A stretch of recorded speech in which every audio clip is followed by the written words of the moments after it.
Chers auditeurs, bienvenue au podcast Jamais assez, présenté par Physio Vélo. Aujourd'hui, je vous présente un épisode consacré entièrement à la physiologie de l'exercice et aux méthodes de récupération. J'ai la chance de recevoir Myriam Paquette, physiologiste de l'exercice, pour cet incroyable épisode. C'est parti!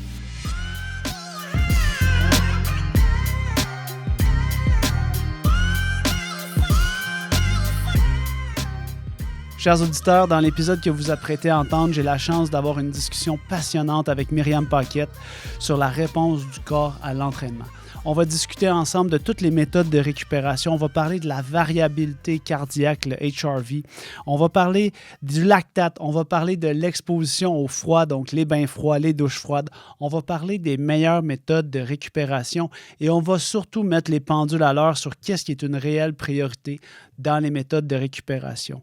Je ne vous cacherai pas que la réponse est plus simple qu'on pense. Ça tourne souvent autour du sommeil puis de la récupération, mais on va aller au-delà de ça. On va vous donner des trucs pour comprendre pourquoi votre subjectif à l'entraînement, pourquoi votre humeur, pourquoi votre énergie, pourquoi le subjectif est aussi important versus toutes les données qu'on peut utiliser. J'espère que ce podcast va vous aider. J'espère que cet épisode de balado va vous aider à vous sentir plus en confiance lorsque vous vous entraînez, puis surtout à laisser une place à votre subjectif, de vous faire confiance, de vous écouter, parce que votre corps, il vous envoie des signaux, puis il faut les écouter. Dans cette conversation avec Myriam, vous allez comprendre pourquoi. On va vraiment en profondeur dans ces sujets-là de la récupération. Qu'est-ce qui est pertinent, qu'est-ce qui l'est un peu moins. Bref, j'ai trouvé ça passionnant, ma discussion avec Myriam Paquette, physiologiste de l'exercice. J'espère que cet épisode va vous plaire aussi. Sans plus tarder, je vous laisse l'écouter. À bientôt.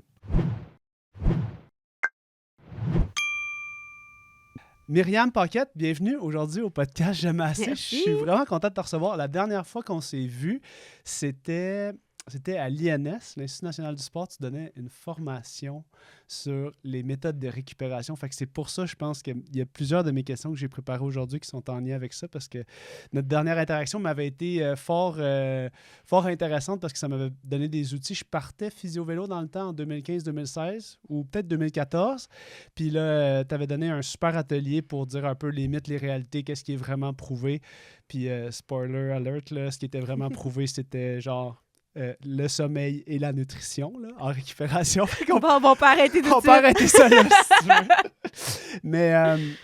Mais mon but aujourd'hui, là, comme je te l'ai expliqué un petit peu avant qu'on débute l'enregistrement, c'est de discuter des mythes et réalités qui ont un impact sur la pratique des sportifs amateurs sérieux.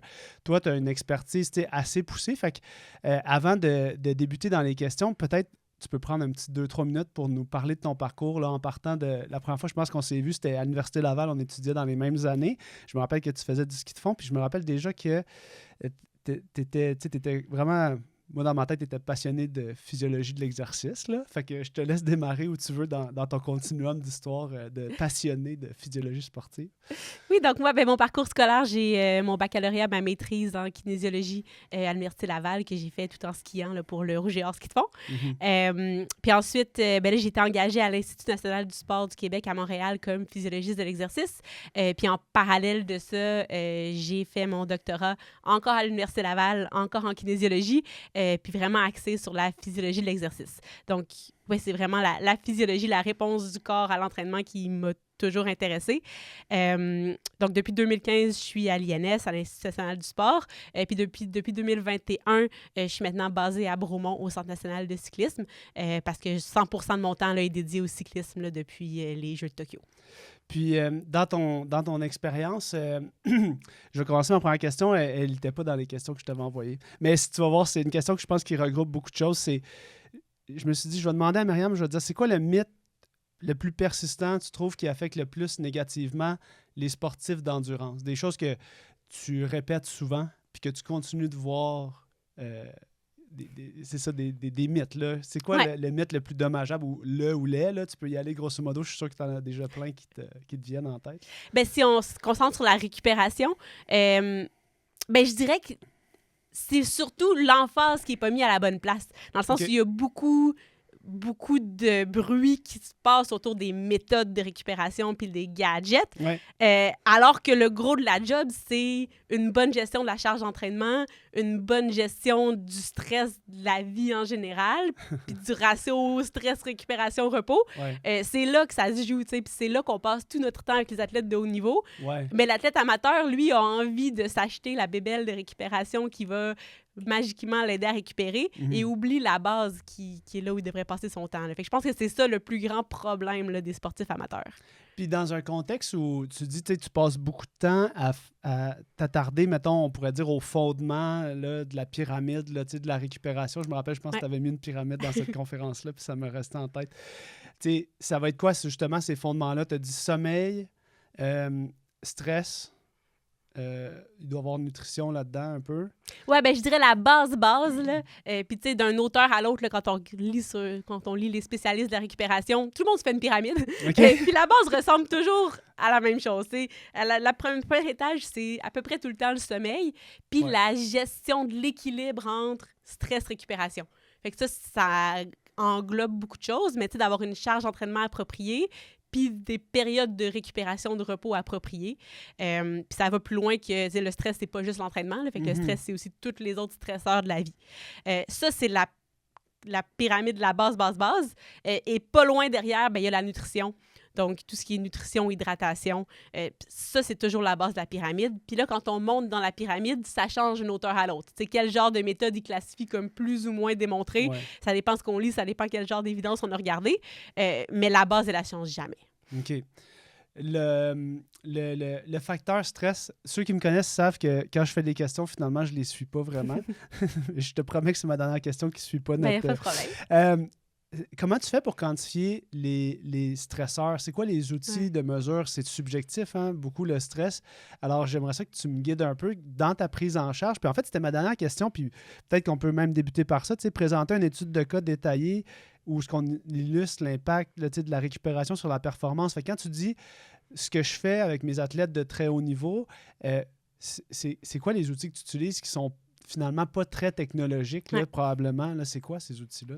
Oui, bien, pour essayer d'apprécier là, cet équilibre-là entre stress-récupération, ça va de très simple à un peu plus complexe. On a beaucoup d'outils, mais l'outil de base, c'est la communication avec l'athlète.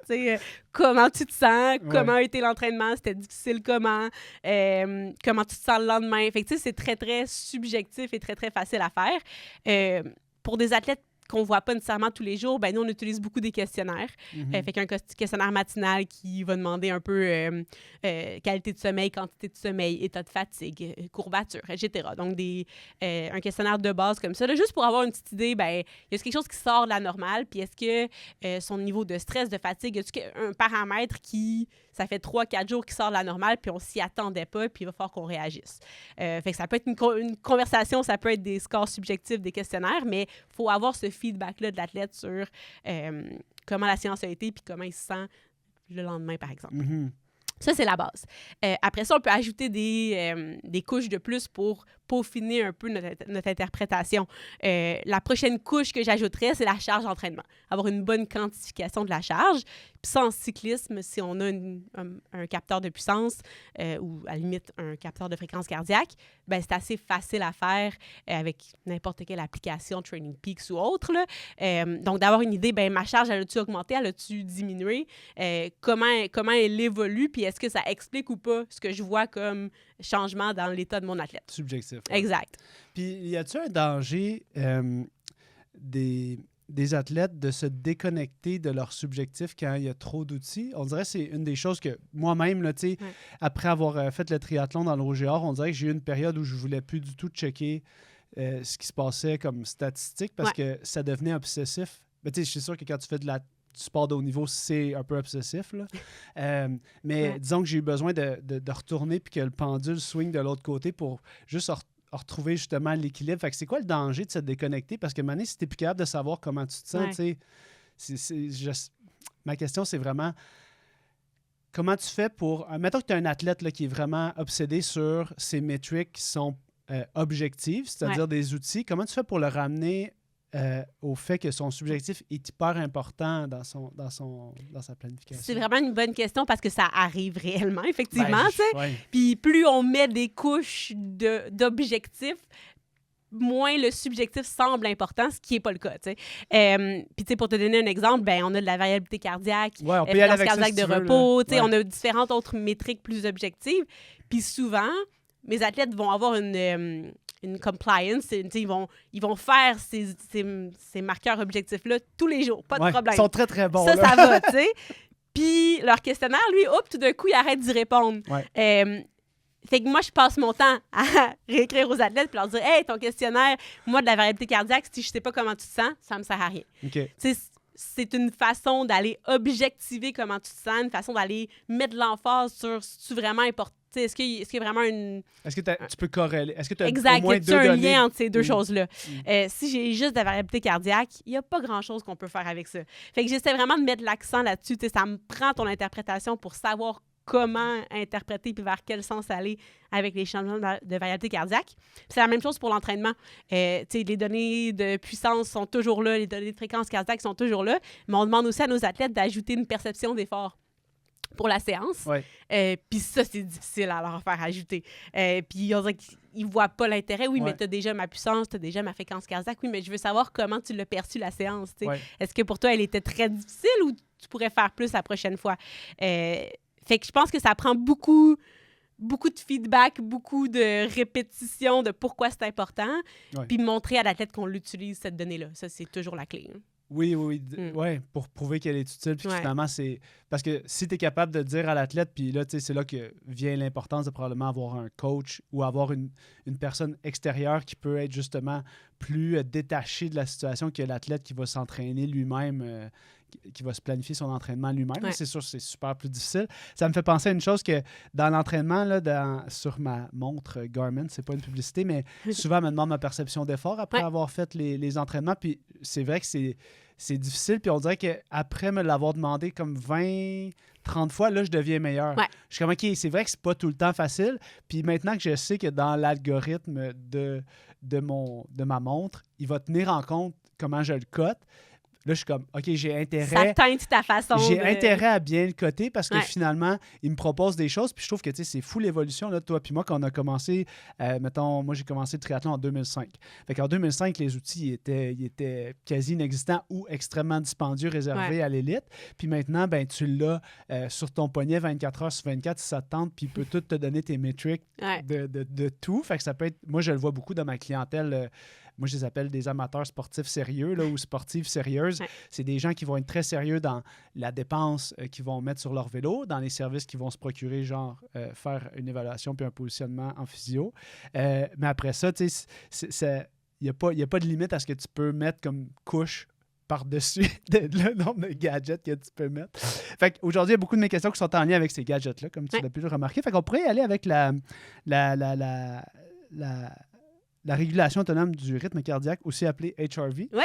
Fait que, comment on peut utiliser ça pendant puis après l'exercice pour évaluer la récupération puis l'état de forme d'un athlète? Ouais. C'est quoi les limites? En fait, c'est vraiment ça la question. Plus, c'est quoi les limites de cet outil-là pour les gens qui vont... Parce que moi, je pense que ma Garmin, moi, je ne la porte pas la nuit. Là, je me dose. Là, c'est comme une addiction. Fait que je fais vraiment... Puis de toute façon, avec mes enfants, je sais que je dors pas bien en ce moment. Fait que j'ai pas besoin que ma montre me dise le matin mon subjectif, le c'est en tabarouette. Fait que ma joke, c'est plus pour faire le lien de c'est quoi la limite de cet outil-là. Parce que moi, tu sais, en ce moment, avec mes enfants, j'ai quand même le goût de m'entraîner. Fait que ma montre, ça me dit, genre, en ce moment, t'es strained ou t'es vraiment fatigué. Je suis comme, I know, mais j'ai le goût d'aller faire un petit 5 km tranquille. Fait que c'est quoi les limites de cet outil-là dans ton travail? Parce que finalement, t'es vraiment experte là-dedans. Chers auditeurs, je prends 10 secondes de votre temps. J'espère que vous appréciez notre conversation avec Myriam Paquette. Je prends 10 secondes pour vous demander de soutenir notre podcast, peut-être nous laisser un avis, mais aussi, si vous voulez faire partie de la famille Physio Vélo, vous abonner à l'infolette Physio Vélo. On est déjà plus de 3000 passionnés de vélo avec qui on discute de manière bimensuelle de toutes les opportunités d'améliorer l'entraînement. On parle de vêtements cyclistes, on parle des meilleurs exercices pour prévenir les blessures. Bref, du contenu exclusif dans notre infolette bimensuel. Vous pouvez vous abonner avec le lien sous le podcast, sous la vidéo. C'est vraiment la meilleure manière de nous faire part de vos commentaires puis de rentrer dans la grande famille Physio Vélo. Sans plus tarder, je vous laisse avec la deuxième partie de l'entrevue. Merci de votre confiance. Oui, bien, fait que la variabilité de la fréquence cardiaque, là, ou le HRV. Expliquons peut-être c'est quoi. Ouais, Parce que là, toi puis moi, on est comme en train de sous-entendre que tout le monde sait c'est quoi. Oui, fait qu'en fait, ce que ça fait, la montre, le capteur de fréquence cardiaque, peu importe l'outil qu'on utilise, ce qu'il regarde, c'est l'intervalle entre deux battements cardiaques, l'intervalle RR qu'on appelle. Fait que cet intervalle-là, ben, si mon cœur il bat à 60 battements par minute, c'est pas une seconde. Ça varie. Fait que des fois, c'est 0.8, après c'est 1.2, puis 1.1. Fait qu'il y a vraiment une variation normale du rythme cardiaque. C'est pas stable.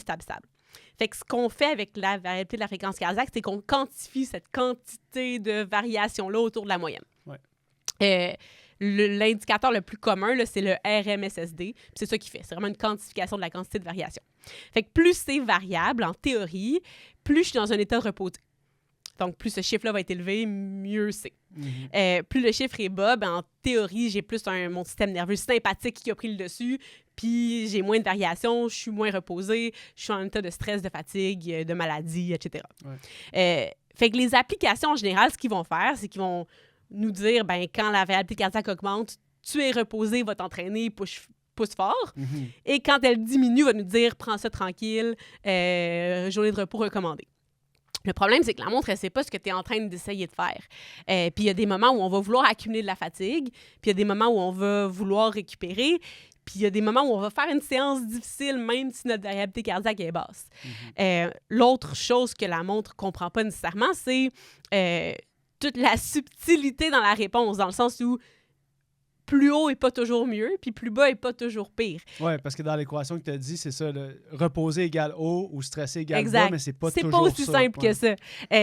Puis des fois, on va voir une variabilité cardiaque super élevée le lendemain d'une séance difficile, puis on va dire « Wow, j'ai tellement bien récupéré », mais au contraire, c'est le corps qui essaye de s'adapter, puis des variations haut, bas, c'est un autre signe fréquent de fatigue aiguë. La montre va dire « Ça va bien, ça va pas bien, ça va bien, ça va pas bien ». Dans le fond, t'es tout le temps fatigué. Ouais. Fait que c'est l'interprétation, finalement, de la donnée dont il faut faire attention. Puis ma recommandation serait plus de regarder à l'échelle de plusieurs jours, voire une semaine ou deux. Donc, si ça fait 5-6 jours que ben, ça diminue, la montre n'arrête pas de me dire de prendre du repos, ça corrobore mes sentiments aussi. Ouais. Ça fait du sens avec là où je suis dans mon planning d'entraînement. Prenons du repos. Fait que c'est un outil supplémentaire pour aller essayer d'objectiver un peu comment je me sens, comment je réponds, mais c'est pas le guide principal. T'sais, avec mes athlètes, c'est un conversation starter. Ça sert à aller voir l'athlète puis dire « Hey, j'ai remarqué ça, comment tu te sens? » Ça sert pas à dire « J'ai remarqué ça, prends repos. » Fait qu'il faut éviter de l'utiliser de cette façon-là. Excellent. L'enjeu aussi de... Est-ce qu'il y a encore un enjeu de précision ou la précision s'est améliorée? Hein? Parce que je me rappelle que il me semble, une des choses qui avait été discutée, c'était le fait qu'il fallait que ce soit fait sur une ceinture abdominale pour que ce soit vraiment plus précis, parce qu'en distal, dans le fond, loin du cœur, c'est moins précis. Est-ce que c'est encore d'actualité, cette discussion-là? Ça s'est amélioré beaucoup. Il y a 3, 4, 5 ans, c'était assez mauvais, là, tout ce qui était pris au poignet. C'est de meilleur en meilleur. C'est par exemple la bague, la Oura Ring, qui est assez bien validée.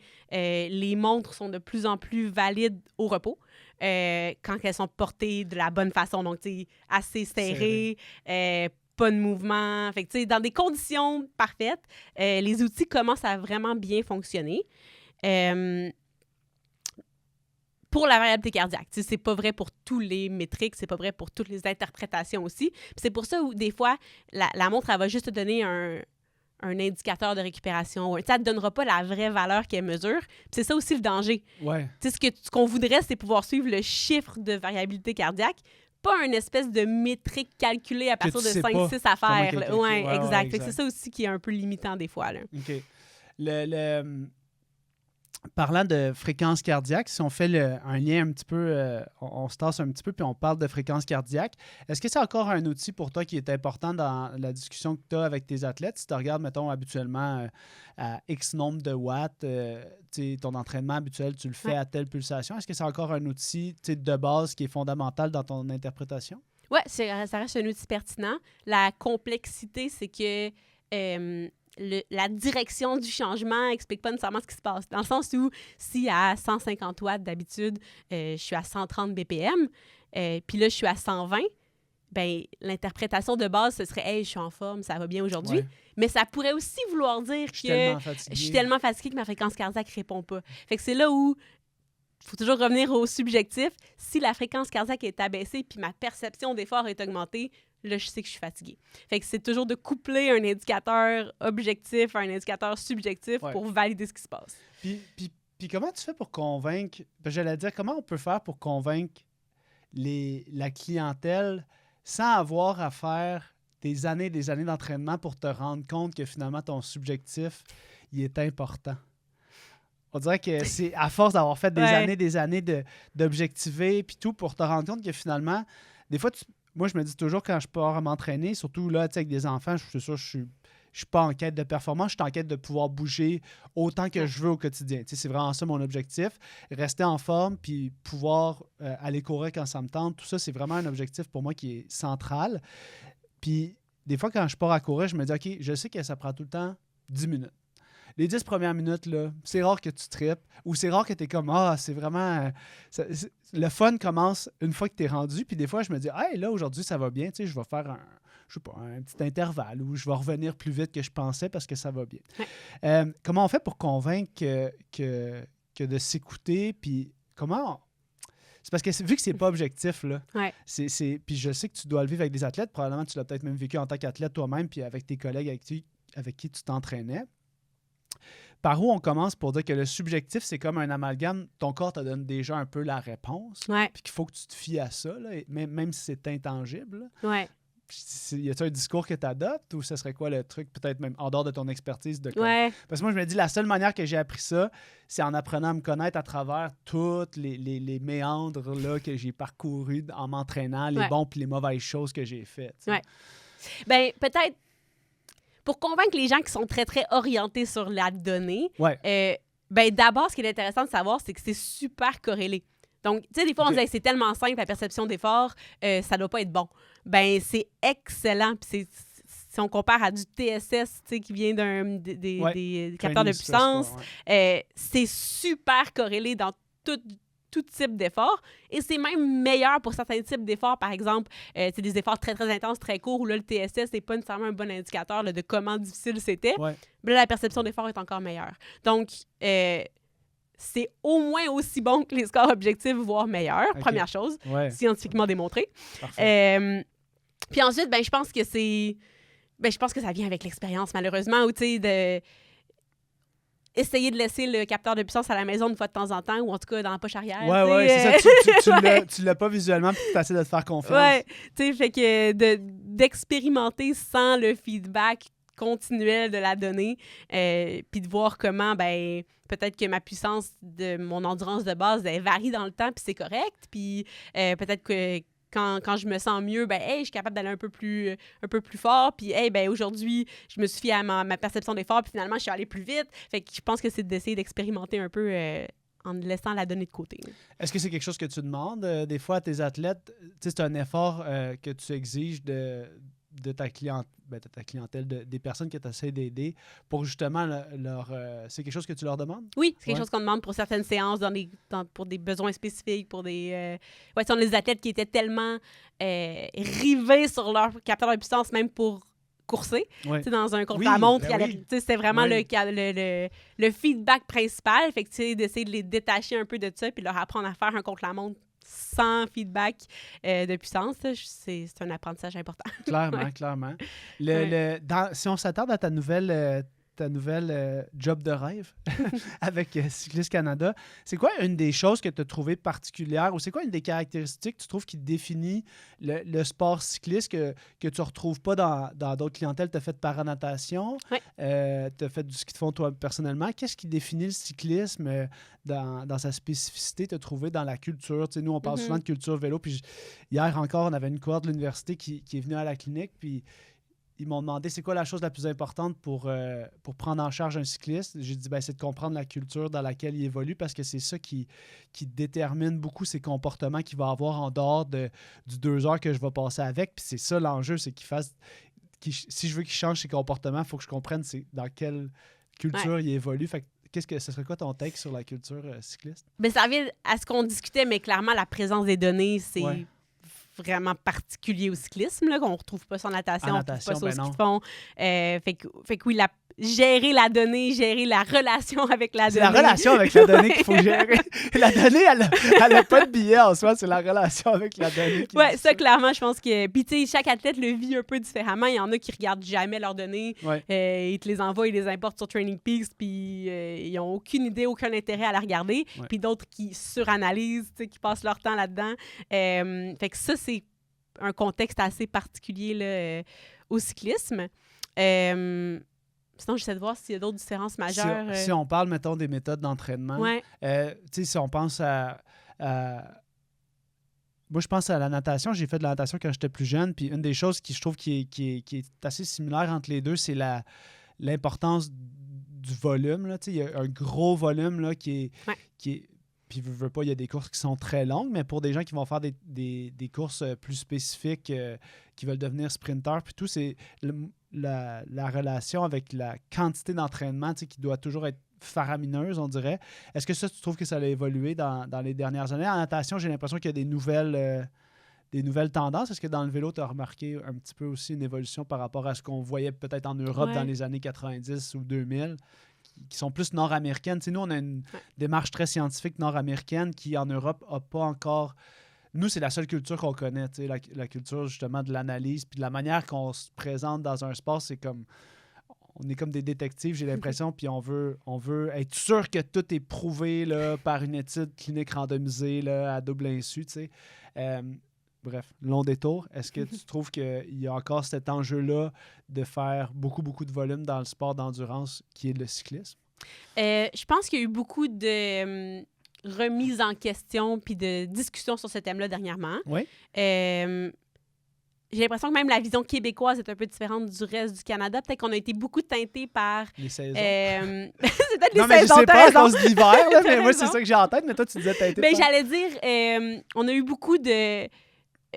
on a fait beaucoup de bruit autour de l'entraînement par intervalle puis l'entraînement de haute intensité. Je pense plus au Québec qu'ailleurs, peut-être. Okay. Fait qu'on a des coachs québécois qui utilisent très bien et beaucoup l'entraînement par intervalle, mais des fois peut-être au détriment de la base aérobie qui est vraiment importante aussi. Puis je vois pas nécessairement cette tendance-là partout au Canada. Okay. Fait que je pense qu'il y a eu des remises en question, il y a eu des essais-erreurs, puis je pense qu'on est en train de revenir vers le milieu de... puis avec l'entraînement polarisé, ça me prend une grosse base aérobie, c'est le nerf de la guerre. Mais ce temps-là que je passe à haute intensité, il est super important. Il va créer peut-être la majorité des adaptations, même si ça peut pas être la majorité de mon entraînement. Puis il faut que je l'optimise, puis il faut que je l'adapte, puis je l'individualise à mon athlète. Fait que je pense qu'on est là en ce moment dans l'équilibre entre les deux. Là. OK, intéressant. Je savais pas que notre culture, tout a un take plus national puis international, mais je suis super surpris d'apprendre ça. Tant mieux si tout le monde a une culture différente. Puis c'est sûr qu'à cause qu'on est francophone dans le reste du Canada, c'est pas les mêmes. On lit pas les mêmes choses, on n'a pas les mêmes choses. Exact. Si on revient à une question plus de base, j'aimerais ça connaître dans les mécanismes là, physiologiques derrière la récupération.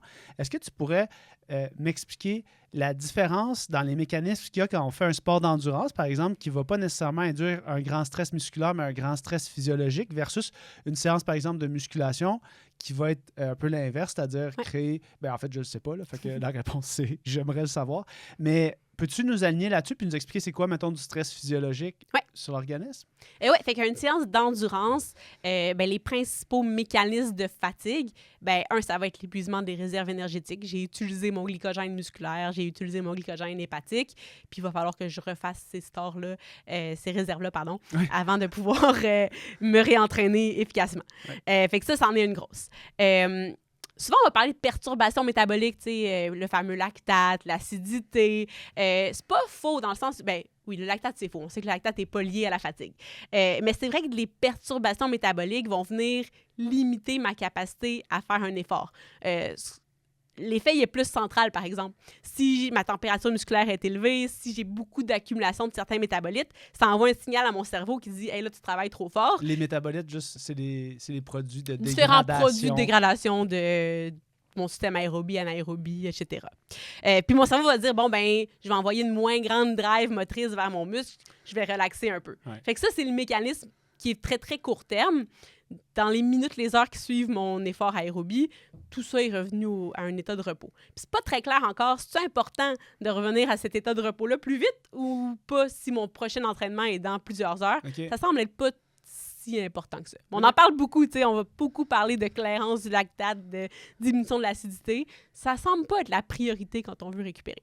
Quelle est-elle? Fait que réserve énergétique, c'en est une, ça c'est sûr. Manger.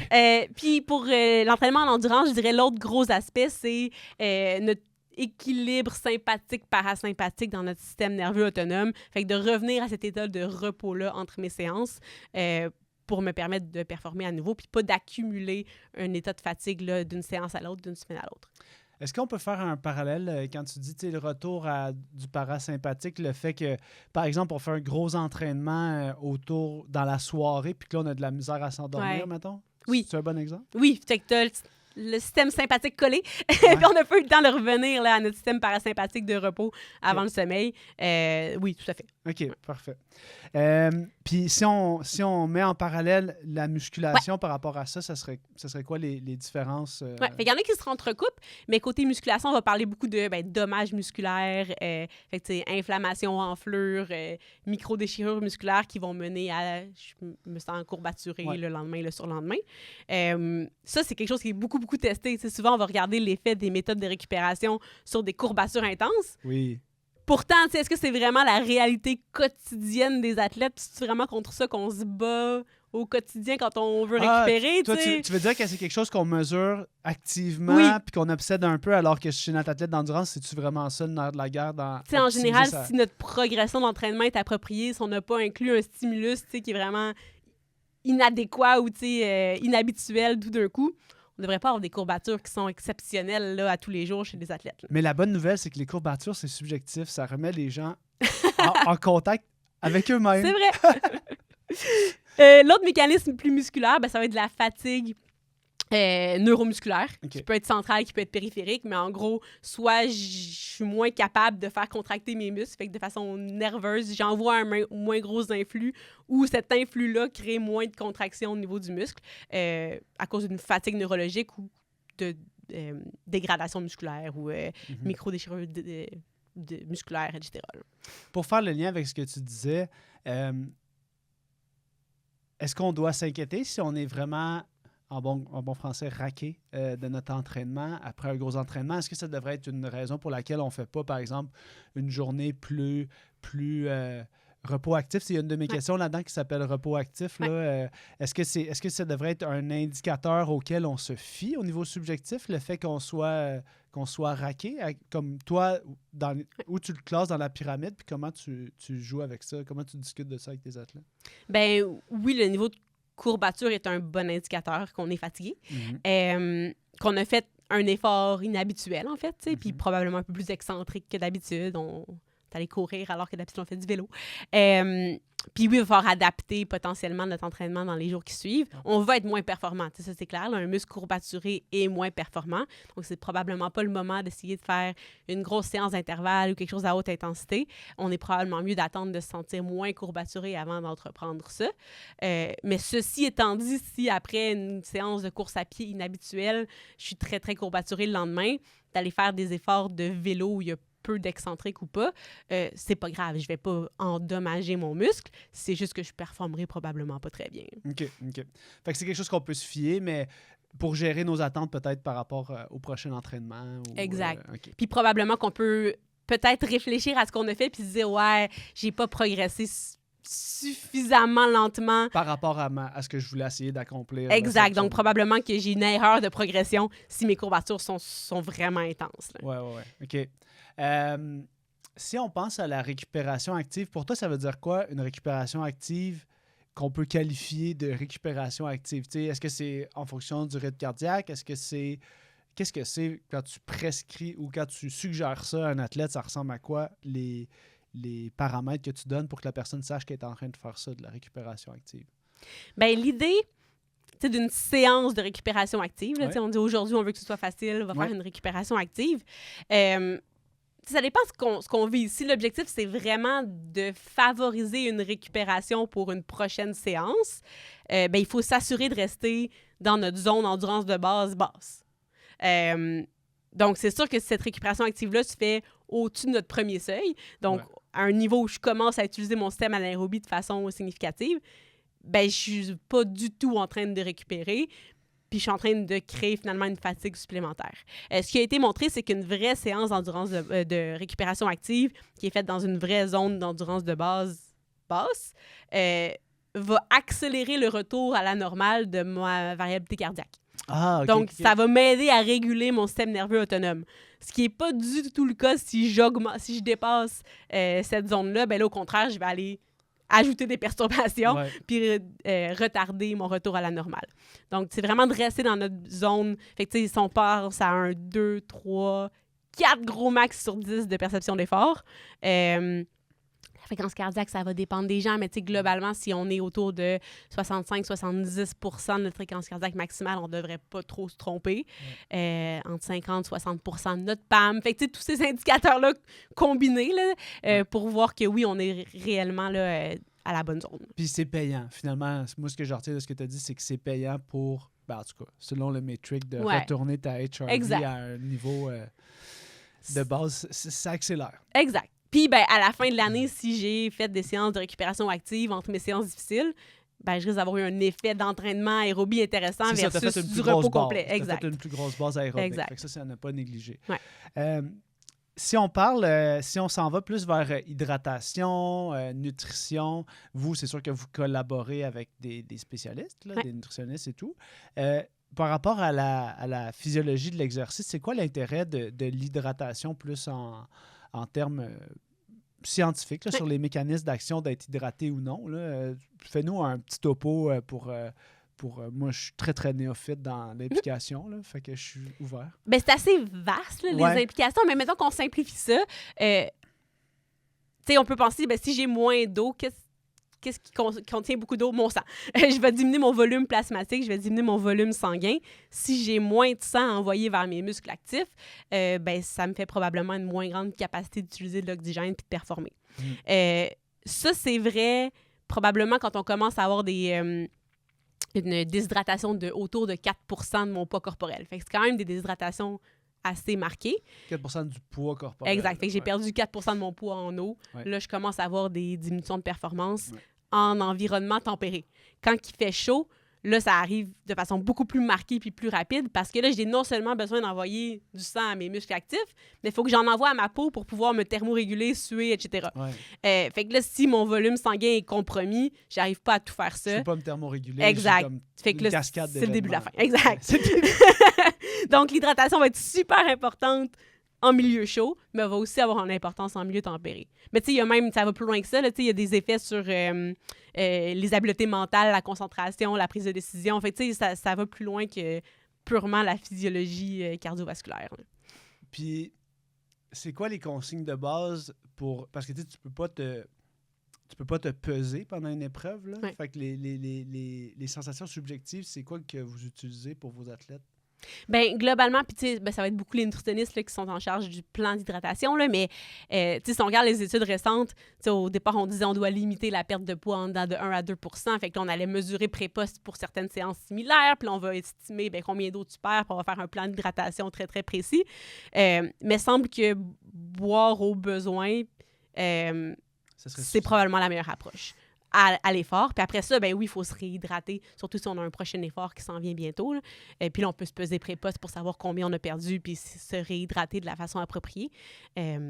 Mais c'est ça, pendant l'effort, il semble que boire au besoin, c'est la meilleure approche. Si on passe d'un environnement chaud à un environnement froid, on peut pas passer à côté de parler de la fameuse méthode de récupération de l'eau froide. L'eau froide qui est maintenant la nouvelle tendance. Par où on commence pour expliquer l'effet de l'immersion dans l'eau froide? Il y a beaucoup d'effets, puis on n'est pas sûr duquel on cherche exactement, dans le sens où on n'est pas certain via quel effet on voit une augmentation de la performance nécessairement. Mais il y a beaucoup d'effets potentiels. Par exemple, quand je suis en hyperthermie, ma température centrale est élevée, réduire cette température-là, ben ça me permet... En fait, rester en état d'hyperthermie crée de la fatigue. Donc, si j'arrive à réduire rapidement ma température centrale après un effort, je risque de récupérer plus vite. OK. Donc, en milieu chaud, intéressant, pour aller régulariser ma température centrale après mon effort. Après ça, ben, il y a un effet analgésique du froid. Donc, si j'ai mal quelque part, ben, je vais avoir moins mal après avoir fait un bain froid. Il y a l'effet anti-inflammatoire. Donc, si je pense à être courbaturée, qu'il y a de l'inflammation dans mes muscles, ben, si je réduis cette inflammation-là, à court terme, je vais me sentir mieux. Il y a tout l'effet système nerveux autonome sympathique-parasympathique tend à aider le parasympathique à reprendre le dessus, donc aurait aussi un impact positif sur le sommeil. Fait qu'il y a beaucoup d'effets potentiellement intéressants. Puis on peut même ajouter à ça, puis ça, ce sera vrai pour toutes les méthodes, mais l'effet placebo, j'ai l'impression d'avoir mieux récupéré et donc je performe mieux. Donc, une stratégie intéressante dans différents contextes, mais surtout si j'ai besoin de récupérer pour quelque chose qui s'en vient rapidement. Tu sais, je recompétitionne demain. Dans un climat chaud aussi. Dans un climat chaud, exact. Finalement, à éviter seulement dans le contexte où je cherche des gains musculaires, parce que là, on sait que l'inflammation est importante. J'ai besoin de cette inflammation-là pour éventuellement avoir une réparation puis une synthèse protéique adaptée. Donc, si je cherche à gagner de la force, gagner de la masse musculaire surtout, à éviter les journées où je fais de la musculation parce que là, ça pourrait être contre-productif. Mais à part ça, si c'est une méthode qu'on tolère bien, qu'on aime bien, ben, c'est une méthode appropriée.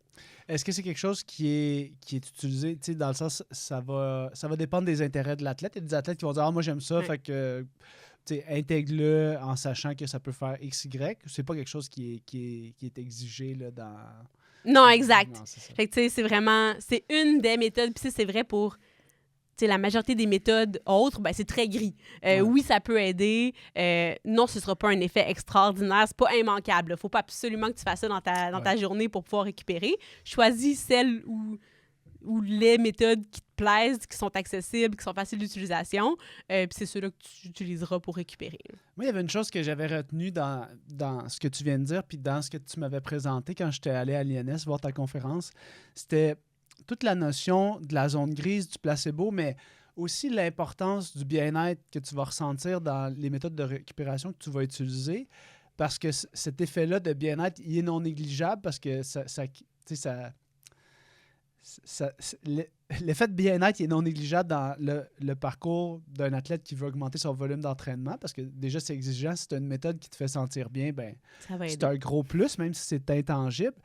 Fait que là, ma prochaine question, c'est, je vais te faire le discours que je dis aux gens quand ils me parlent de leur botte de compression ou de leur massage, puis tu vas me dire si j'ai bien compris la théorie il y a de ça peut-être 6-7 ans.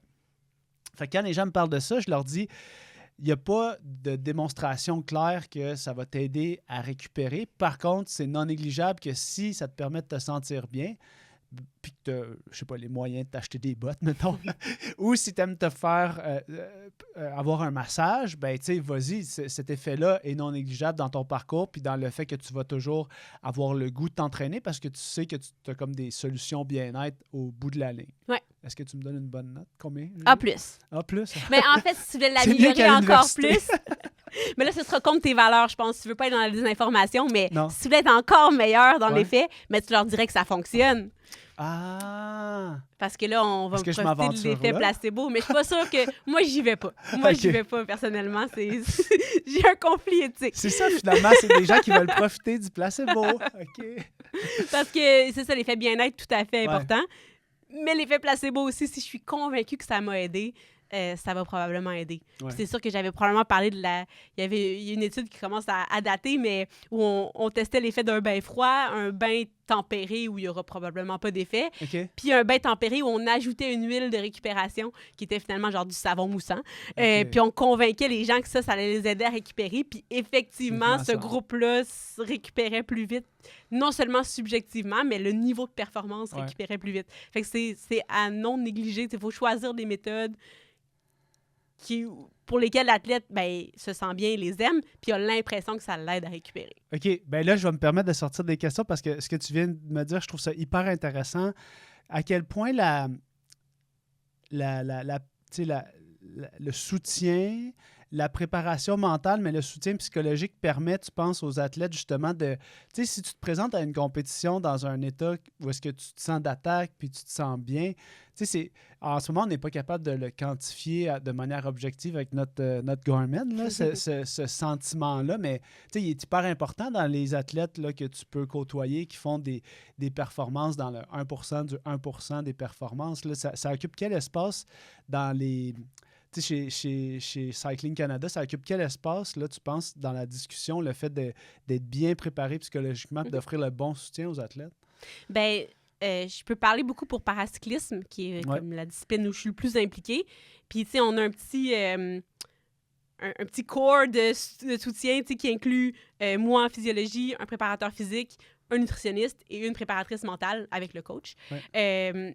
Donc, la préparatrice mentale ou la consultante en préparation mentale, ce serait le bon terme, est impliquée dans toutes les discussions, toutes les conversations, toutes les prises de décision. C'est vraiment central. Puis ces interventions sont alignées avec les objectifs qu'on a, que ce soit entraînement, musculation, etc. Donc, oui, c'est tout à fait central comme élément. Puis les besoins vont varier d'une personne à l'autre, les priorités vont varier, mais c'est vraiment aligné. C'est pas l'athlète qui va consulter une fois par mois la consultante en préparation mentale pour jaser dans son bureau. C'est vraiment intégré au processus d'entraînement qu'on a. Là. Ah, super. Fait que ça, maintenant, c'est comme... Ça, on pourrait dire que c'est quand même un changement dans la culture, dans le sens que maintenant, c'est d'emblée, on sait que même si on peut-être que dans notre génération, on trouve que c'est moins important, ou dans une autre génération, les gens trouvent ça moins important et ils savent que ça a tellement un gros impact que ça doit être... exact. Puis des fois, c'est plus facile de vendre de la physiologie à l'athlète que des consultations en préparation mentale. Ouais. Mais je pense qu'une fois que c'est intégré à l'équipe, une fois qu'ils voient que ça les aide dans les mêmes objectifs qu'ils poursuivent, ben le buy-in est facile à avoir. Fait que dans les changements les plus récents, il y en a eu plusieurs. Toi, c'est quoi comment on dit ça, les zones d'opportunité que tu considères dans le sport de haut niveau en ce moment? Parce que là, vous êtes des belles équipes là, centrées sur l'objectif, là, avec le patient, avec l'athlète. Ouais. Fait que c'est quoi les zones d'opportunité tu trouves qui restent, ou peut-être des milieux là, nationaux qui t'inspirent par leur innovation, leur dynamisme là, dans leur prise en charge? Bien, je commence par la première partie de zone d'opportunité. Je pense que ce qui se développe beaucoup dernièrement, puis si je pense à plusieurs sports, là, pas juste le mien, c'est tout le côté individualisation. Ça semble... C'est peut-être que c'est bizarre qu'on est juste rendu là, mais dans le sens où, autant en recherche que sur le terrain, il y a beaucoup d'énergie qui est mise dans mieux comprendre la réponse de chaque athlète, l'effet du profil de l'athlète sur sa réponse à l'entraînement, comment je devrais individualiser ma séance, ma charge, mes méthodes de récupération, mais chaque aspect de la performance à l'individu que j'ai devant moi. Oui, parce que finalement, ton HRV, ton massage, ton cold bath, chaque personne a sa petite recette qui fonctionne bien. Probablement que sa recette, elle peut aussi changer dans le temps. Dans 3 ans, elle va vouloir une autre recette qui marche mieux. Fait que là, comment vous faites ça pour établir un genre de profil individualisé de l'athlète? C'est... Je sais pas, je me dis, ça a de l'air parfait, là. Ça a vraiment de l'air parfait sur papier. Comment qu'on fait ça en réalité, tu sais? C'est quoi les défis de mettre ça en pratique sur le terrain? Ben c'est ça, la complexité, c'est ce que ça demande, c'est une approche scientifique au quotidien à l'entraînement. C'est ça. Faut pas être trop invasif non plus. Tu veux pas que ton athlète soit dans le lab de 8 à 8 parce que tu veux mettre des sensors dessus. Exact. Puis il veut pas faire 8 questionnaires par jour sur comment il se sent. Fait que c'est autant, je pense qu'il y a 2 côtés. Il y a le côté apprécier le profil. Ouais. Puis ça, ben, ça peut être assez simple. Est-ce que mon athlète a un profil plus sprinter, plus endurant? Ben, à force de le côtoyer, on le sait. À force de le voir faire des séances, on commence à comprendre.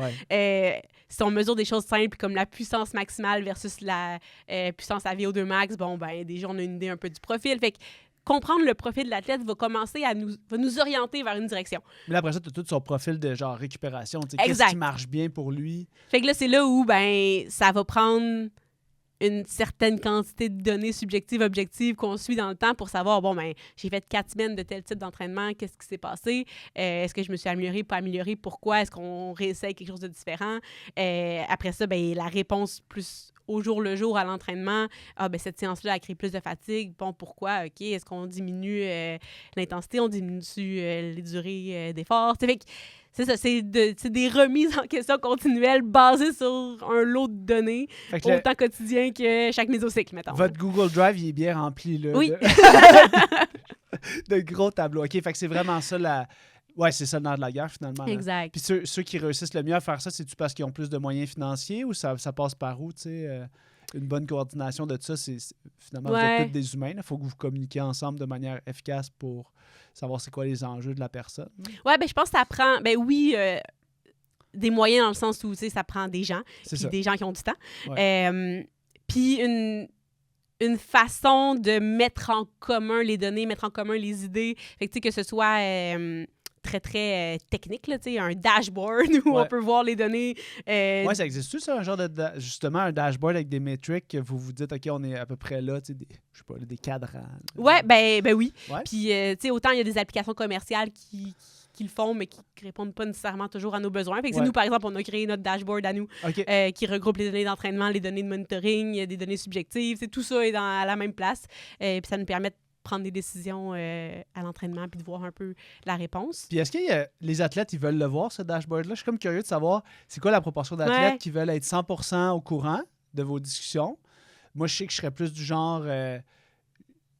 Je veux que tu répondes à toutes mes questions sur pourquoi on fait ça, probablement pour une période. Puis après ça, une fois que j'ai la confiance, je suis comme, OK, go, tu sais, vous avez carte blanche, là. Ben, tu vois, on avait créé un dashboard d'athlètes en se disant, ils vont vouloir leur donner. Checker. J'ai eu 0 visite. Mais tu sais, il faut dire qu'ils ont déjà accès à leur Training Peaks, ils ont déjà accès à beaucoup de données. Fait que, ce lot-là de plus de données les intéresse pas particulièrement en général, surtout qu'ils ont la confiance que nous, on les utilise, puis qu'on les consulte régulièrement sur ces données-là. Fait qu'à ce moment-là, une fois que le lien de confiance est fait, je pense qu'ils n'ont pas le besoin de voir ces données-là supplémentaires. OK, intéressant.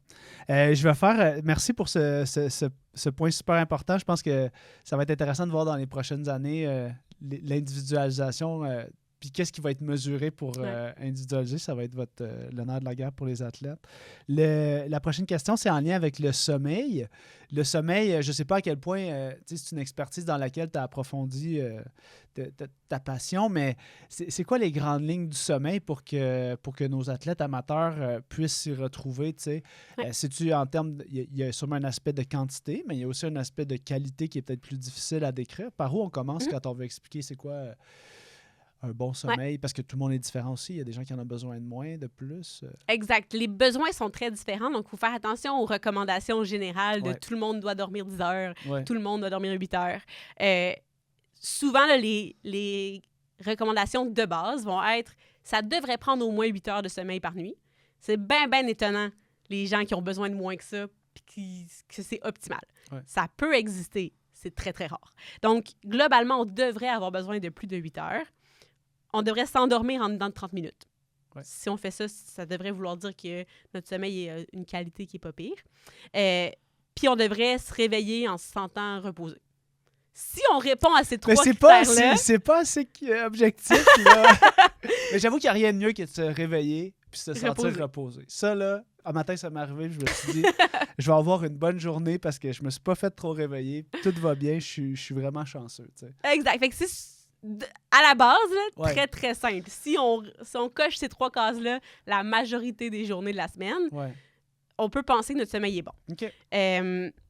Après ça, ben, on sait tous que le sommeil, c'est crucial pour la récupération, que c'est un des éléments les plus importants, mais reste que la majorité des gens, ils ne cochent pas ces 3 cases-là la majorité des jours de la semaine. Attends, on les refait, là.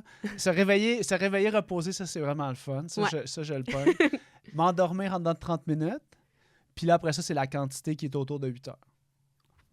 Ça se peut que 8 heures, c'est pas suffisant, exact. Mais en général, ça prendrait au moins 8 heures pour la majorité des sportifs. Puis est-ce que tu as un petit peu de données sur, comme ça, là, juste on top of your head, avec le vieillissement, mettons, parce que moi, j'ai des athlètes ici qui, ma tranche d'âge, là, mon core business, c'est 30 à 70 ans, maintenant, Ouais. qui viennent consulter en clinique. Fait qu'est-ce qu'on a une petite idée sur qu'est-ce qui se passe avec le sommeil? Tu sais, c'est sûr que, mettons, chez les femmes, la ménopause, ça va vraiment influencer ça. Y a-tu des choses qui sont un petit peu plus... Toi, tu travailles des jeunes athlètes. Ouais, c'est ça. Ben, je suis pas expert de la question, là, tu sais, c'est des sûr jeunes que... fringants. Parce qu'en vieillissant, l'architecture de notre sommeil va changer beaucoup, tu sais, puis on va passer moins de temps en sommeil profond. Ouais. On a un sommeil qui est un petit peu moins réparateur. Mais là, je pourrais pas m'avancer là, sur les Parfait. recommandations Mais je précises. vais Là, pour, je vais me rappeler des 3 points. Ouais. 30 minutes. Ça, 30 minutes, c'est sûr, je l'ai parce que je suis fatigué quand je me couche. Ça devrait pas être un problème Le avec 8 des jeunes heures, enfants. c'est serré. Le 8 heures, c'est serré. Mais là, il est peut-être interrompu, le 8 heures. Fait que ça, c'est moins bon. Mais Ouais. me réveiller reposé, ça, c'est vraiment... Ça, je dois dire, c'est mon critère par excellence. Ça, là, je l'aime beaucoup. Excellent. On enchaîne avec des petites questions qu'on avait préparées. Tu sais, un document de préparation très exhaustif pour ceux qui regardent la version vidéo. C'est quoi le point le plus important sur lequel tu penses qu'il y a le plus d'éducation à faire dans ce qu'on avait préparé sur ce que tu avais fait comme excellente préparation? Une pyramide. Montre-moi la pyramide de la récupération. Parle-moi de la pyramide de la récupération. On a parlé de la base, hein? On Ouais. a parlé du sommeil, on a Ouais. parlé de la gestion, stress, récupération, de la nutrition, hydratation.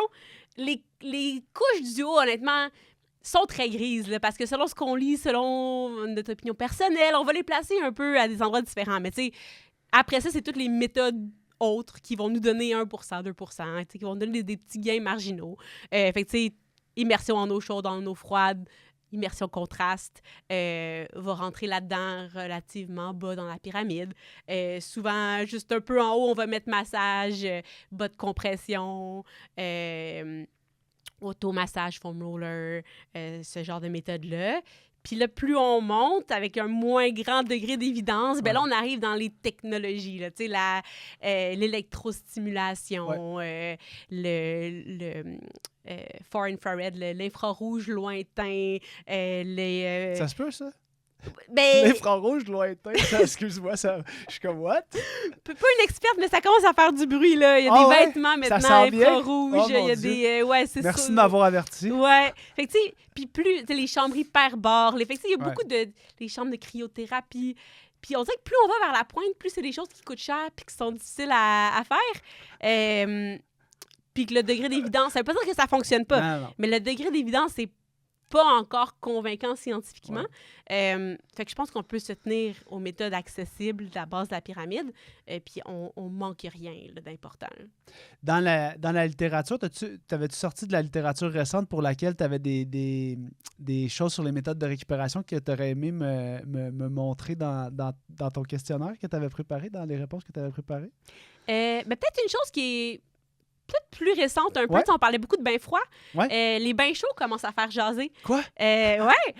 Autant, ben bon, l'effet relaxation, l'effet bien-être, ça, on le Est-ce connaissait. qu'il faut mettre l'huile de récupération? C'est toujours mieux. C'est toujours mieux. Surtout si tu labels ça sur la boîte, genre.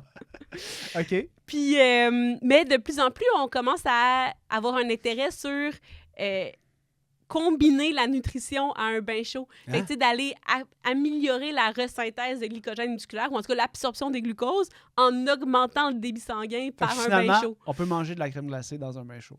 Ben là, il y a pas... Ben, c'est bien sucré. Il y a trop de gras. Là. Je pense que ça va limiter l'absorption. Des bonbons, c'est correct. Des bonbons. Allons OK. avec les bonbons. Ah ouais. Wow, ça a sorti d'où, ça? Comment ils ont pensé à tester ça? C'est quand même Ben, cool. tu sais, l'idée, quand on regarde un peu les limitants de la resynthèse de glycogène, OK. ben, il y en a un qui c'est d'amener le glucose jusqu'au muscle. Fait que si on OK. est capable d'amener plus rapidement les glucides vers les muscles, ben, OK. on devrait accélérer la resynthèse. Wow, Fait que attention, hein, tu sais que là, les gens vont t'appeler, ils vont dire hey, je prends mon bain avec mon bucket de bonbons, genre, je capote. C'est comme drôle. Wow, ils ont testé ça. Puis ça, c'est récent de quand, ça? celle-là, je pense qu'elle n'est même pas publiée encore. Là. Je pense que ça, c'était une présentation en congrès. Wow. On a une étude à l'INS qui s'intéresse à l'effet, une collaboration INS-McGill qui s'en vient là, sur l'effet des bains froids sur la resynthèse de glycogène. Fait au contraire, est-ce qu'on peut nuire à la resynthèse de glycogène parce qu'on fait un bain froid? Ouais, Fait que, ouais. tu sais, Ben, un peu comme la personne qui veut faire de l'hypertrophie, tu sais. Exact. C'est un peu ça, peut-être, le... Fait que l'espèce de combinaison de méthodes ou de synergie entre les méthodes là, intéressant. commence à faire du bruit. Là. Ouais. Ah, c'est malade, ça, c'est cool. Une des choses vers lesquelles je voulais être sûr qu'on jase un petit peu, tu sais, c'était le delay onset muscle soreness, là, le fait d'avoir les... C'est quoi juste le mécanisme physiologique qui fait que le surlendemain d'un entraînement, on est souvent plus courbaturé que c'est ça, on est Le surlendemain, mettons, aujourd'hui, je cours une très, très grosse distance pour laquelle je ne suis pas préparé. Ouais. Demain, je vais être raqué, mais après-demain, là, je vais être vraiment explosé. Là. Ben, globalement, puis je suis pas une experte du phénomène de courbature, là, mais c'est le processus inflammatoire qui va créer la douleur, avec l'enflure de la douleur, puis ce processus-là va durer plusieurs jours. Fait que ce serait ce processus-là qui fait varier la douleur là, d'une journée à l'autre. OK, fait que ça, c'est intéressant de dire que finalement, tu sais, ta fibre musculaire est brisée, puis ça va prendre... C'est les marqueurs inflammatoires qui vont te créer un message de douleur. Puis l'enflure elle-même, là, qui vient avec l'inflammation, qui va créer aussi une douleur. Excellent. Qu'est-ce qu'il nous reste d'autre à parler? Peut-être, moi, une des choses que vraiment je voulais voir avec toi, ben là, tu as plein d'autres tableaux super intéressants. Attends, quel est ce tableau? Ben oui, le fameux cool-down après l'exercice. Exact. OK, ben, on fait un petit topo, là, 5 minutes, genre warm-up, cool-down. Qu'est-ce qui est pertinent, puis qu'est-ce qui est du superflu, genre, je sais pas, là, moi, à chaque fois que je pense à ça, je pense à quand j'étais jeune, je m'entraînais à la piscine de Boucherville, puis il y avait des joueurs de hockey qui faisaient des genres d'échauffements balistiques partout à l'entrée, puis là, il fallait que je passe à travers les joueurs de hockey qui faisaient des échauffements balistiques pour me rendre à la piscine. Puis ça me traumatisait bien gros de faire ça, de voir ça, qui se soignait à la jambe de tous les bords, puis qui essayait de patiner après. Je comprenais rien de ça. Est-ce que c'est normal que je comprenais rien de ces étirements-là? Avant de s'entraîner, genre dire que maintenant en physio, c'était comme s'il y a bien une affaire que tu fais pas, c'est pas d'étirement complètement funky si tu t'es pas warm-upé puis tout, là, mais bon. Ouais. Ben c'est sûr que c'est la bonne séquence si tu as besoin d'un étirement dans ton échauffement parce que tu vas aller dans des amplitudes de mouvement un peu plus extrêmes à l'entraînement. Exact. Ben c'est la bonne approche, ce serait augmenter la chaleur musculaire avec un petit peu d'échauffement traditionnel. Étirement plutôt dynamique. Fin de l'échauffement avec des exercices dynamiques sans aller dans des amplitudes extrêmes pour aller un peu contrecarrer les effets sur la force et l'explosivité de ce qu'on a fait en termes d'étirement. Puis après ça, ben là, je suis prêt à commencer. Fait que ce serait comme le format de base quand on a besoin d'en être. J'ai rien contre le hockey, là. Je préfère le Tour de France, mais j'ai rien contre le hockey. C'est juste ça m'a marqué dans ma jeunesse. Mais si on revient à notre entraînement, mettons plus si on parle de notre athlète d'endurance là, qui pratique un sport comme le vélo, la course à pied, c'est très simple, là, se réchauffer. Là. Ça devrait comporter quoi comme... Fait que, ce qu'on cherche, c'est augmenter notre température musculaire parce qu'un muscle plus chaud, c'est un muscle plus performant. Parfait. Activer notre système aérobie pour éviter que mes premières minutes d'effort intense, ben mon système aérobie n'est pas encore prêt à fonctionner à plein régime, puis j'ai besoin d'aller chercher mon système anaérobie puis commencer à créer de la fatigue plus vite qu'il faut. C'est quoi, mettons, je te lance une question, c'est quoi le danger de partir sur le gun, comme on dit en bon français? C'est quoi le danger de partir avec une haute intensité, là? C'est qu'il y a une certaine... Mais le danger, il n'y a pas un danger, là, mais il y a une certaine inertie au système aérobie. Il n'est pas prêt à fonctionner tout de suite. Il faut que je l'active, il faut que je commence à oxygéner un peu plus, à oxygéner mes muscles, à envoyer du sang. Exact, augmenter mon débit cardiaque un peu pour augmenter ma livraison d'oxygène, que mes muscles commencent à l'utiliser, l'extraire. Ça prend quelques minutes. Donc, si ça, c'est pas fait, ben, ce que je vais faire, c'est que j'arriverai pas à utiliser mon oxygène efficacement au départ, puis je vais avoir besoin de mon système anaérobie dès le début. Je vais commencer à accumuler de la fatigue rapidement. Puis là, ben, les premières minutes vont être difficiles jusqu'à ce que mon système anaérobie soit activé. Puis là, je vais comme avoir un deuxième souffle, puis me sentir mieux. Fait que je suis aussi bien d'activer progressivement mon système aérobie. Ça prend pas grand-chose. Je vais faire un 5 à 10 minutes à intensité faible. Je vais inclure un 2-3 minutes à intensité plus élevée de la façon de mon choix. 2-3 minutes plus intense, 3 fois 1 minute, des sprints. Ça peut être ce que je veux, là, mais je vais inclure un certain volume d'intensité plus élevé. Je vais récupérer un petit peu, puis je vais être prêt à partir. Puis est-ce que c'est nécessaire sur une sortie, mettons, de type plus aérobique, ou ça, le fait d'inclure des 3 fois 1 minute, là, vraiment comme exemple, c'est plus pertinent sur une séance si tu sais que tu vas faire des intervalles versus si tu sais que tu fais une longue sortie zone 2, mettons? Non, exact. Fait que pour une longue sortie zone 2, ton échauffement sera ton début d'entraînement. Il n'y a pas vraiment d'enjeu particulier. Ce serait plus, mettons, pour préparer une séance d'intervalle où je voudrais être performant dès le premier intervalle ou une compétition. OK. Si on va au cool-down maintenant? Fait que, ben, le retour au calme, le cool-down après un effort, dans l'espoir de récupérer plus vite pour le prochain effort, pas très bien démontré. Tu sais, dans le fond, puis c'est ça le tableau que j'ai sorti ici, là. Ce qu'on montre, c'est que pour la majorité des indicateurs, il n'y a pas d'effet. C'est pas bon ni mauvais d'avoir fait un retour au calme sur la performance, sur la majorité des marqueurs physiologiques. ça change pas grand-chose. Là où il y a des différences, du point de vue négatif, ça pourrait retarder la resynthèse de glycogène musculaire. Au lieu de commencer à resynthétiser, je continue à en utiliser. Fait que si c'est un enjeu parce que j'ai une performance proche. Ouais, qui est dans une durée Exact, de temps j'aurais rapprochée. pas le temps nécessairement de refaire mes réserves, ben je suis mieux de garder vraiment au minimum, soit de l'enlever, soit garder au minimum ma récupération active, puis probablement commencer ma récupération nutritionnelle sur le vélo pendant ma récupération active. Intéressant. Le seul point positif démontré régulièrement dans les études, c'est sur la clairance du lactate, puis on sait maintenant que ça nous intéresse peu. Okay. Donc, finalement, en faire, pas en faire, c'est pas mal selon la préférence, mais assurons-nous que si on en fait un, il est à intensité faible, il n'est pas trop long pour pas nuire au processus de récupération. OK. Ma dernière question, c'est, peux-tu nous faire une brève histoire de pourquoi le lactate, c'était cool, puis pourquoi là, c'est moins cool maintenant? Parce que si on comprend l'histoire, probablement que ça va... Bon, en tout cas, ça va m'éclairer sur pourquoi j'entends certaines choses. Là. Fait que j'aimerais ça avoir un petit débrief historique. Si on fait un historique rapide, on a remarqué, il y a je ne sais pas combien d'années maintenant, on va dire 40, je ne sais pas, peut-être plus, que la fatigue arrivait, effectivement, mon incapacité à maintenir un effort élevé, arrivait au même moment qu'une accumulation importante de lactate dans mon muscle. Okay. Donc, on a dit le lactate... C'est corrélé. Crée une fatigue. Okay. Quand j'ai beaucoup de lactate, mon muscle ne se contracte plus. Ça, c'était l'idée qu'on avait.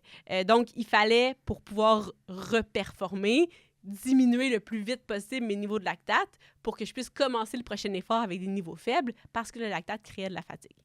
Après ça, on a dit, c'est pas vraiment le lactate. Si on fait juste infuser du lactate dans un muscle, il continue à performer. Donc, c'est pas ça, c'est pas le lactate qui crée la fatigue, ça doit être l'acidité. Puis là, on a testé l'acidité, on a dit, ben oui, c'est vrai, quand on a un muscle acide, il performe moins bien. Mais là, on s'est rendu compte qu'on faisait ces études-là dans un muscle isolé à température pièce. In vitro. Exact. OK. Donc là, on a refait les études à température corporelle, plus d'effet de l'acidité sur la fatigue. Continue de chercher. Donc, finalement, ce qu'on réalise, c'est que, le lactate ne crée pas de fatigue. Okay. Quand on commence un effort avec plus ou moins de lactate, ça affecte pas la performance. Même que dans certains cas, commencer avec plus de lactate, ça veut dire que j'ai fait un bon échauffement, je me suis bien activée, puis finalement, la performance s'est améliorée. Donc, on voit vraiment plus cette corrélation-là entre le niveau de lactate puis ma récupération ou ma performance. Fait qu'on abandonne un peu cette idée-là de le lactate qui crée la fatigue. Comme on discutait plus tôt, oui, quand j'ai certains métabolites qui s'accumulent dans mon muscle, ça envoie un feedback à mon cerveau qui dit « tu travailles trop fort mais ça a peu d'impact sur la récupération à long terme. Là. Tout ça revient à des niveaux normaux en 15, 20, 30 minutes, 1h30 maximum. Là. Si on n'a rien fait, puis on s'est assis sur une chaise après, nos niveaux sont de retour à la normale. Là. Fait que là, aujourd'hui, si on voit des gens continuer à utiliser les tests de lactate, c'est dans quelle optique qu'ils le font? Puis probablement que vous en utilisez des fois, mais c'est dans quelle optique? Sachant que maintenant, vous savez quel est l'impact ou non de ce produit-là, de quelle manière vous continuez de l'utiliser en ayant plus de nuances, justement? Oui. Mais en fait, là où c'est plus utilisé, ou en tout cas, ça devrait peut-être plus l'être, c'est avant l'utiliser en récupération. Okay. Cette méthode de récupération active-là est bonne pour toi, tu as réduit ton lactate. Là, on sait que ça, c'est plus d'intérêt. Parfait. Fait que là, on parlait de la récupération spécifiquement. Là, ce qu'on voit maintenant, c'est que les gens l'utilisent pendant. Exact. Fait que là où c'est encore intéressant, c'est que ça reste un marqueur de ta sollicitation de ton système anaérobie.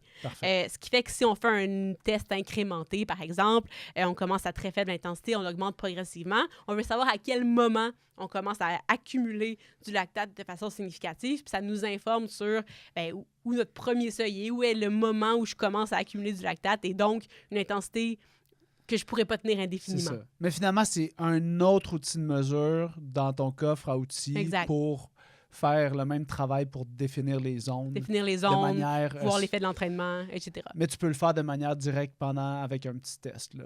Exact. Puis c'est cool parce que tu peux le montrer à tes amis que tu fais ça aussi. Ça fait des beaux vidéos. Ça puis les tests VO2 Max, là, ça fait des belles photos. Hey Myriam, c'était tellement cool. Je te remercie.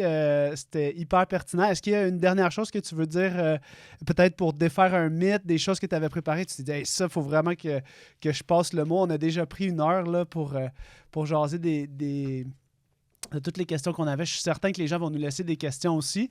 Puis peut-être qu'on peut se dire à la prochaine. Je vais te relâcher un call l'année prochaine pour la prochaine saison, puis on verra qu'est-ce qui a évolué. Puis si on peut finalement manger des bonbons en prenant un bain chaud.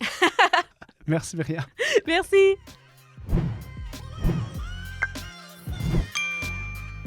Chers auditeurs, merci de votre confiance. J'espère que cet épisode vous a plu et qu'il vous a permis de mieux comprendre ce qui se passe avec votre corps lorsque vous vous entraînez, de démystifier un petit peu les techniques de récupération. N'hésitez pas à vous abonner à notre infolette si vous voulez faire partie de la grande famille Physio Vélo. On se revoit dans le prochain épisode. Ciao!